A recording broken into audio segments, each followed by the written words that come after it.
They call themselves writers because that's what they do. They write their names, among other things, everywhere.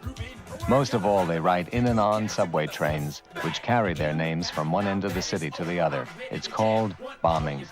To some, it's art. To most people, however, it is a plague that never ends.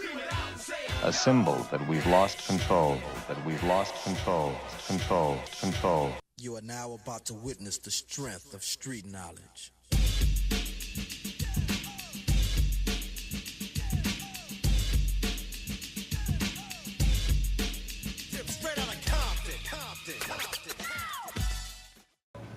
I'm a writer.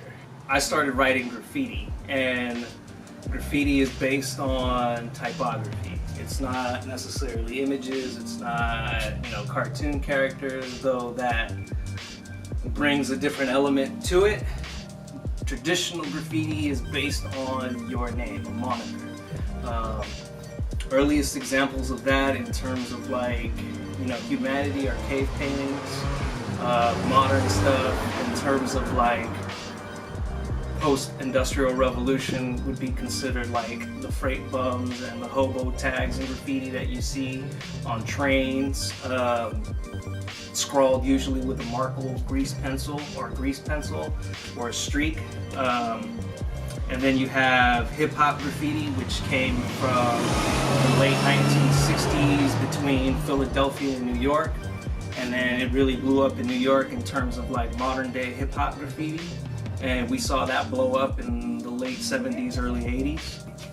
And then that is essentially the culture that what hipsters call street art stems from. I am I'm probably a 10 or 12th generation Los Angeles graffiti writer. And I started off tagging, catching tags, neighborhood stuff, and then it eventually went into drawing thicker letters, bigger letters, bubble letters, soft letters, things with dimension, and then adding characters, backgrounds, and other little tricks and things after that.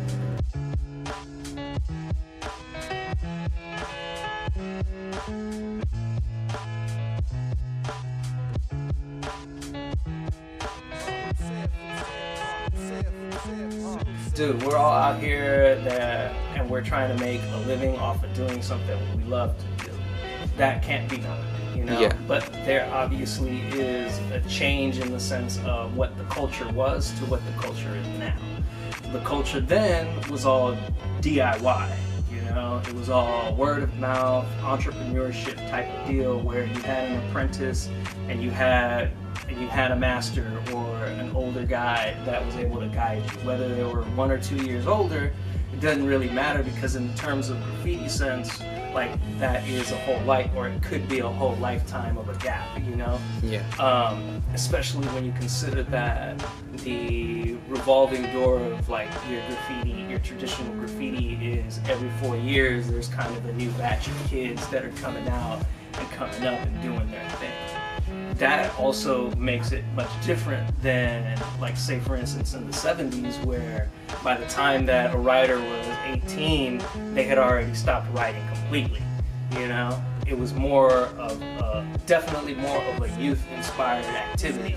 You had kids as young as 7, 10 years old, going and painting on subways, breakdancing, MCing, DJing, things of that nature. You know what I mean? They were all involved and encompassed in the culture, because that's what it was then. The culture was still somewhat in its infancy and an incubation state before it really blew up. And we really saw it blow up in the 80s, The 80s were let's, for lack of a better term, a golden age or a golden period, because subways were bombed and it was getting notoriety, both the newspaper, mainstream media. It had other outlets in terms of documentarians like Henry Chalfant and Martha Cooper. You had movies documentaries like Star Wars that aired on PBS that a bunch of writers saw from all over the place. From LA to Germany, and everywhere else in between. And then you also had the popularization of, street culture then. you know, which is kind of what you see now, right? And that essentially the first writers that were doing those first art shows and art galleries that were putting their graffiti on canvases, that was probably the first step into introducing the hypothesis of what street art could potentially be, because now you had gainful access to what was happening potentially on the streets and in the train yards, on trains. Now you had it in a safe, somewhat sterilized, controlled atmosphere in a gallery setting, right? Yeah. And then you also How would you say in your time you have seen it evolve? Like just from when you started to where you are right now, how would you say like the culture and like stuff around it like has just changed? All right, in terms of like hip hop graffiti, accessibility has been the biggest change.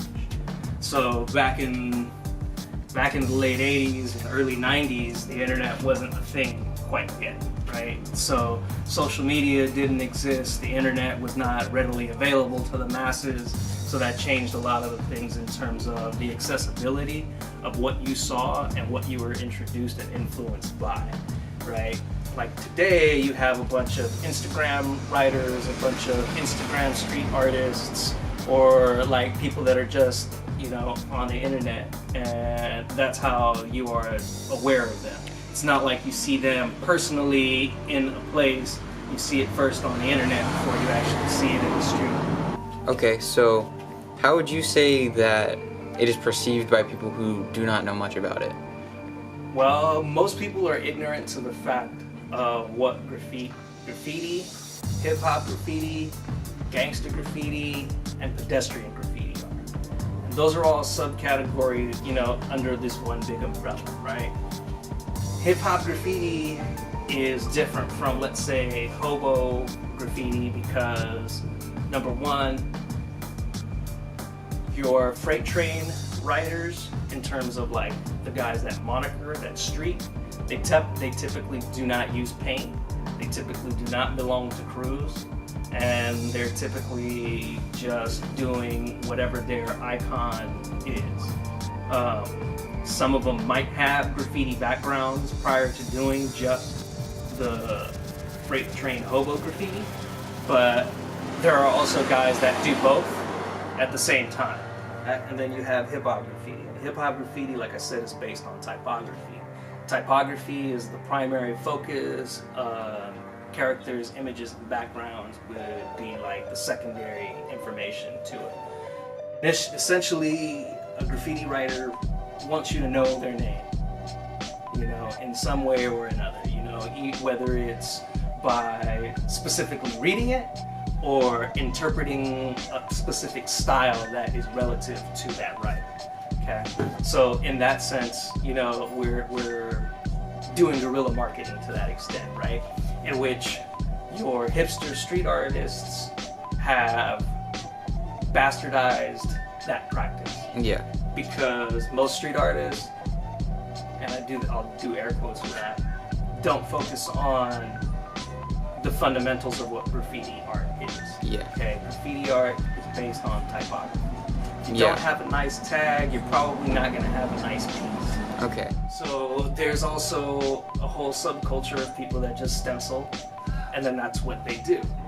And then you have people that strictly do wheat pasting in terms of like these street artists, and then you have people that think they're doing both, or all kind of like all of it all across the board, stickering, wheat pasting, stenciling, and they try to do hip-hop graffiti but can't because they don't have the point of reference or instruction on how to do it or how to go about doing it correctly. Yeah.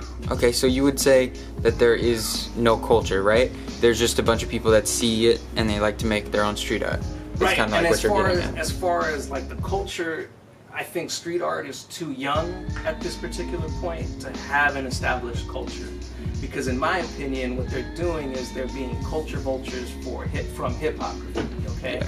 They are taking little bits and pieces of what is convenient or they think is going to work for them and whatever it is that they're doing, and trying to like ride the coattails of these graffiti writers that have put in the work, have shown the world that, you know, it's more than just a bunch of scribbling. It's more than just a bunch of random colors up on a wall, you know? And I think that the street art culture will eventually develop, but I think it's too young right now to definitively have a culture of its own, you know? To me, it's more along the lines of a bastardized version of what graffiti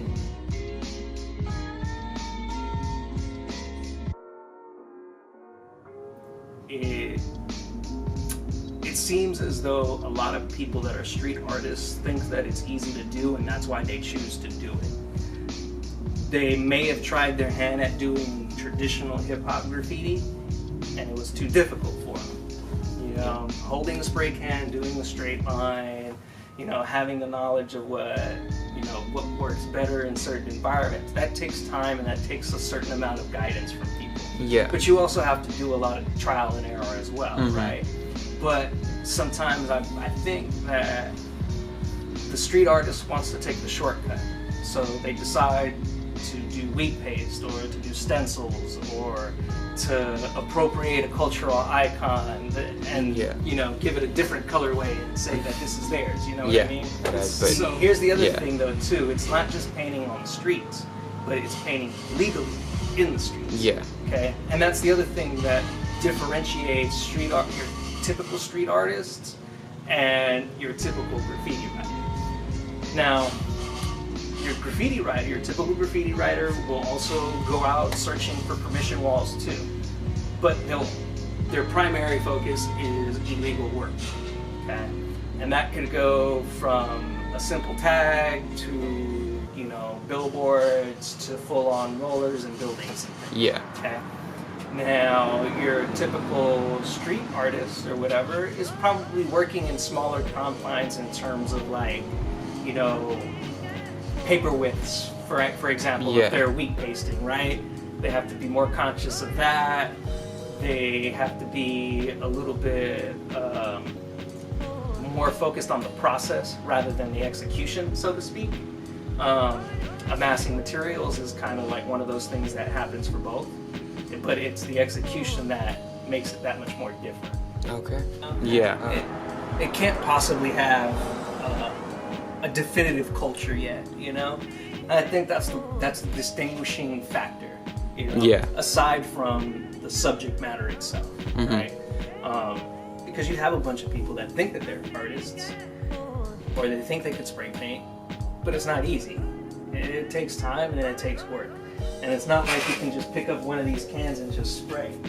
You know? Yeah.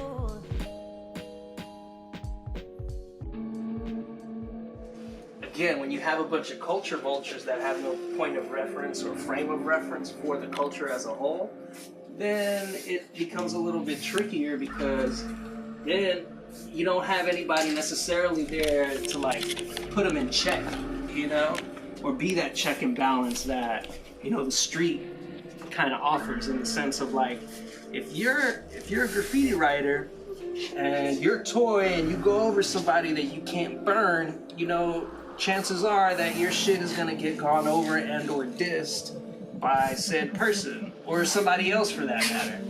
The other part of it too is, like, realizing that everything that we do is temporal. It's so non-permanent that we can't let ourselves get bent out of shape for it, because, you know, it's all temporary. It's not consistent. It's not gonna be permanent as much as we want it to be. It's always gonna be, you know, left up to somebody else whether it stays or it fucking goes away.